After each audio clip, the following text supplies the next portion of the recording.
It's the 2023 Corona Open J-Bay, and last year,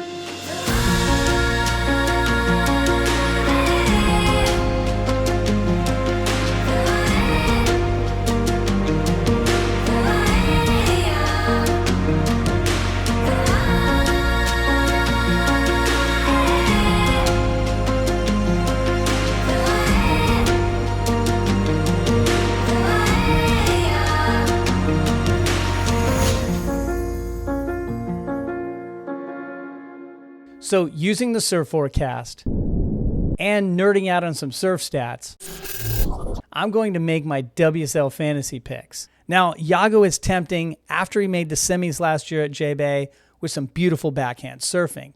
Plus, he's got some momentum coming from Rio. So, which fantasy team won the Vivo Rio Pro?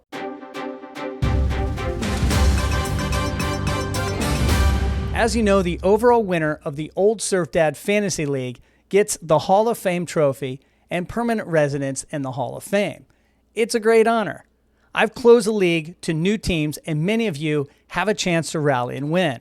There are roughly 400 teams in our league, and only 200 points separates Silly Fat Gibbons at the 25th position and Yiggy at the top. I'd say if you're in the top 40, you have a chance. And remember that each subsequent event earns more points. The multiplier for J-Bay is 1.8, and for Tahiti, it's 1.9. In other words, these last two events are nearly worth double the points the Pipeline event was worth.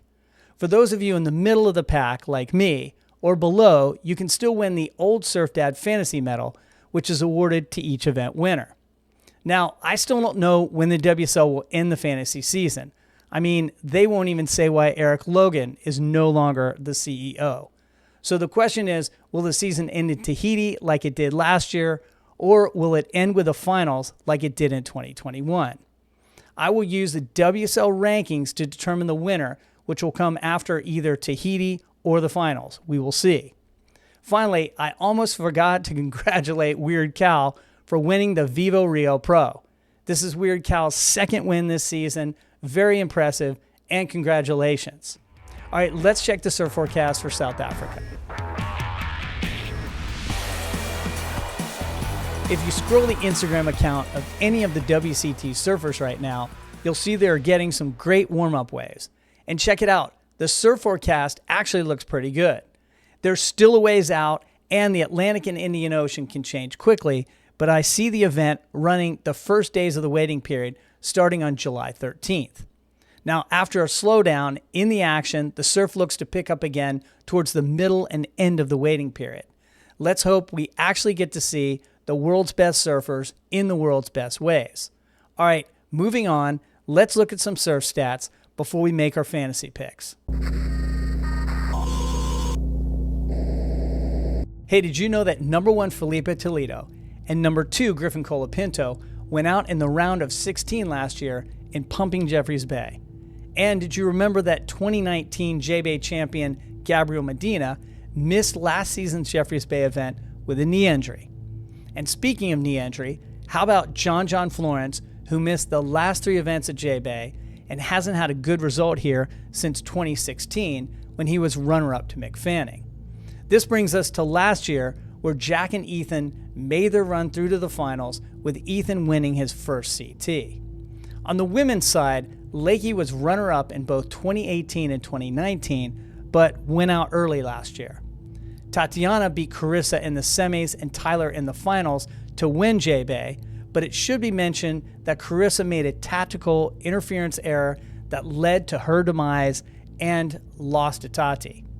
In the J-Bay Power Rankings, which have been updated and weighted more heavily on recent performance at a venue, it's Tati, Carissa, and Steph at 1, 2, and 3. You can see the power rankings and all the nerdy stats at oldsurfdad.com. Check it out. Okay, let's jump in and make our fantasy picks. Women's Tier A is a more difficult decision than you think. Sure, I can just pick Carissa, but remember, Tyler was runner-up last year at J-Bay and has all the momentum and confidence of a world champion. Meanwhile, Caroline has beaten both of these women in recent events this season. Still, I'm going to select Carissa and make her my power surfer.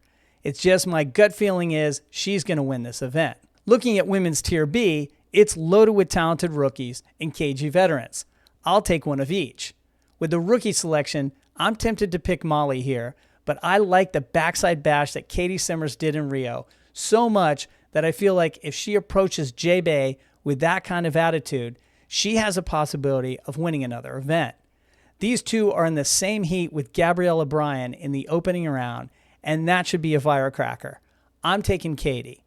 For the Tier B veteran, it's between Steph and Tati for me. Both of them are tied at 6 in the rankings and need points to make the top 5. I've been picking Tati all season, and her backhand is solid here, but she's let me down a bit. I think Steph has more competitive fire, and I'll take her in this coin toss and hope for the best. In Tier C, Sarah Baum should get your attention. She's a wild card at J-Bay, close to the level that Bronte McCauley is at Margaret's. Both are goofy footers, and both have local knowledge and power surfing skills. Having said that, I just like Betty Lou's right-hand hacks and her general style. It's fun to watch her surf. I'll take her with my Tier C pick. In men's Tier A, this is Joao's first time surfing in this event, and we already talked about Griffin and Felipe losing early last year. All three of them have the talent to win, but I'm going in a different direction. Now, Yago is tempting after he made the semis last year at J-Bay with some beautiful backhand surfing. Plus, he's got some momentum coming from Rio. But I'm going to be a fan of power surfing, down cars, and big spray, and take Ethan Ewing and John Florence. I hope the forecast delivers, and we can see these two put on a show. In men's Tier B, it's hard not to immediately take Gabriel Medina. He's the 2019 J-Bay champion, and in 6 events, he has an almost 70% win percentage and an average heat score of 15. Those are power numbers, and I'm also going to make him my power surfer. Let's friggin' go. Now, Jordy is synonymous with J-Bay, and even though his wins were more than a decade ago in 2010 and 2011, his recent results are solid, and he has a perfect heat. Yes, 2 perfect 10s at J-Bay in the same heat back in 2017. I'll link that video in the description below. I think Jordy is worth your pick, but his opening round heat is against Jack and Leo. And I'll take Jack Robinson, last year's runner-up, who actually had a better average heat score than the eventual winner, Ethan Ewing. Ironically, Leo is the one in the heat against Jordy when he got the 2 10s. Next, I was debating between Goofy Foot's Connor O'Leary and Italo Ferreira, and decided to take Italo, who was in the finals in 2019 and has more experience in all of J-Bay's conditions. But dang, I really like Connor's backhand gouges. Italo, final answer. For my last pick, I'm going to take the #1 surfer in the power rankings, which is Kanoa Igarashi. Yeah, I know, kind of a surprise. His stats are that good, and his consistency at J-Bay better than anyone else. He's ranked 16th in the world, which for him is a shocker, but he performs well in this wave, and maybe we'll see the Kanoa of old that made the semis in the last 3 J-Bay events. We carry on to Tier C, where I'm going to pick Ian Gentile, who's never surfed this event before, and Kelly Slater, who surfed 18 events at J-Bay and got his first of 4 wins here in 1996. Would I be smarter to pick Callum Robson here? Yes, I would. Is it more fun to pick Kelly? It sure is. So there they are, the winning picks. Well, for me anyway. Tell me in the comments where you agree or disagree, and let us know who your power surfers are. Okay, there's only 2 things I'm going to say about survival. First is that you can see 3 years of survival stats on oldsurfdad.com, link in the description. And second, I'm already out and I don't care. Hey, look, I have some videos I made last year with stories of my travels in South Africa and a really cool interview series with South African legend Captain Kai, where we discuss J-Bay and much more. Check out the links in the description below. It's worth it.